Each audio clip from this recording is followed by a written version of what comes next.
Hi, I'm Chris Quinn, and this is the Chris Quinn Show, and I'm with Dr. Ken Morgan from the TCU Energy Institute, and we are talking about energy. We certainly are. Thank you for having me here today. Thanks for being. What is energy today? What is energy today? Energy is the most important thing in our lives. It gets us food and water from around the world, clean water, good food, and of course it moves us around the world and in transportation and provides the electrical energy we need every day. Absolutely. Energy is everywhere, but yet it's something taken for granted. Would you agree? It is. You know, we're looking into this now. Our students at TCU, do they know what's behind the plug in the wall? Right? They got to plug in their iPhones.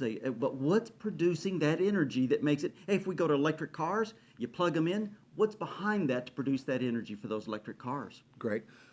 Energy is a big word. Well, it's not so big, but it's a big amount of energy that we have to move, and so therefore we have to understand its definition, who produces it, how will they produce it in the future?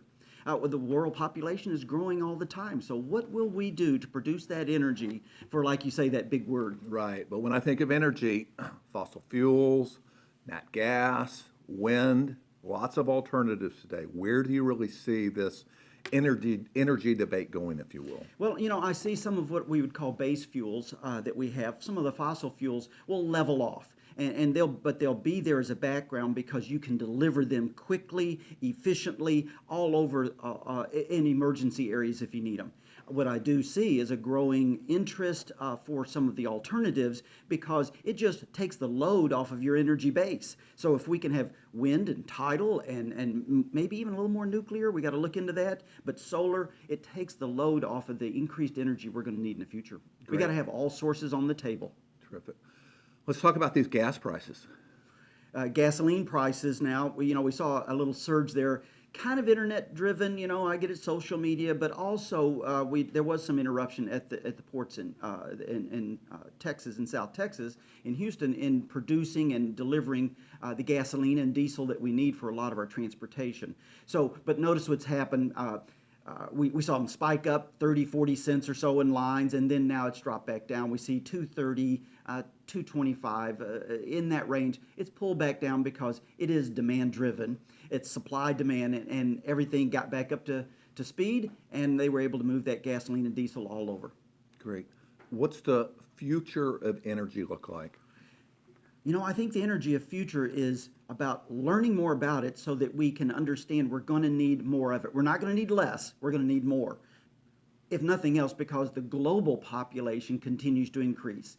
While some countries like the United States, we can level off in population growth, but what are we going to do about the Africas, these big continental areas, South America, India? Look at China. China is going to surpass the United States in energy use in the very near future.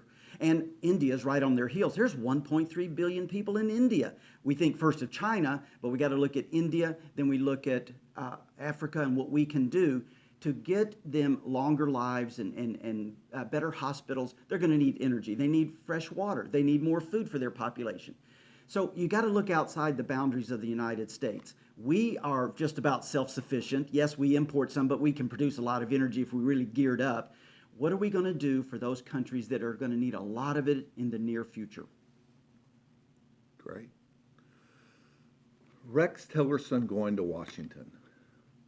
Big deal for energy. Isn't it? Because you think, what do we really have to negotiate at the tables?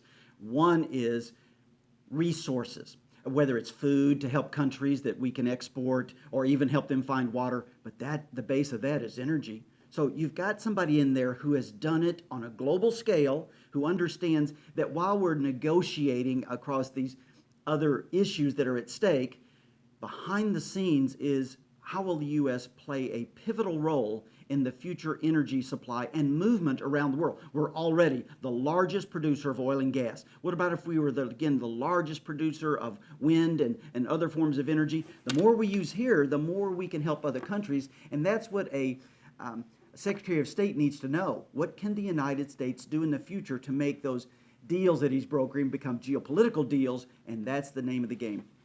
Okay, so in closing, what do we need to think about as consumers? What do we need to be watching when we think of energy? Because it is so broad and we get so many this mixed messages, if you will. Are there any kind of barometers or things that we should kind of be watching or looking for? You know, I think it comes down to energy education and what that means to us. So we're trying to implement, we've been asked by the state to implement teacher education for all of our 8th through 12th grade teachers. And TCU, we're about to undertake that starting next summer because energy education will make us make better decisions. I don't have the perfect crystal ball for the future, but I know it's going to be a significant question for us of how we produce it and what we do for other countries. So we need to teach this next generation. Some of us are coming out of a time era where we were the greatest importers on the planet Earth. We're about to become, I think, a net exporter, and we need our young generation, through our teachers, 8th through 12th grade, and some saying go down to kindergarten, to understand energy and its critical future for the United States, and then what we do with that to help other countries. Great. Thank you. I appreciate you being on the Quinn Show. Enjoyed being here today. Great. I look forward to seeing you again.